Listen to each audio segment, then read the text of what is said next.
মালির রাজধানী বামকো সহ বিভিন্ন অঞ্চলে গত কয়েকদিন ধরেই চলছে আল কায়দা সমর্থিত জঙ্গি গোষ্ঠী জেএনআইএম এর অবরোধ। এতে দেশ জুড়ে দেখা দিয়েছে তীব্র জ্বালানি সংকট। তেল ডিজেলের অভাবে এরই মধ্যে বন্ধ ঘোষণা করা হয়েছে বিভিন্ন শিক্ষা প্রতিষ্ঠান। ব্যাহত হচ্ছে বিদ্যুৎ সরবরাহ।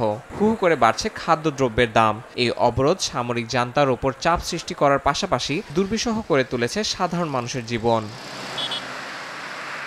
এর মধ্যে মালির পশ্চিমাঞ্চল কোবরিতে একটি বিদ্যুৎ সংযোগ প্রকল্পে কর্মরত ৫ ভারতীয় কর্মীকে অপহরণ করেছে বন্দুকধারীরা। যদিও এখন পর্যন্ত কোনো গোষ্ঠী এই অপহরণের দায় স্বীকার করেনি, তবে ঘটনাটি মালিতে কর্মরত বিদেশি নাগরিকদের নিরাপত্তা নিয়ে প্রশ্ন উঠেছে।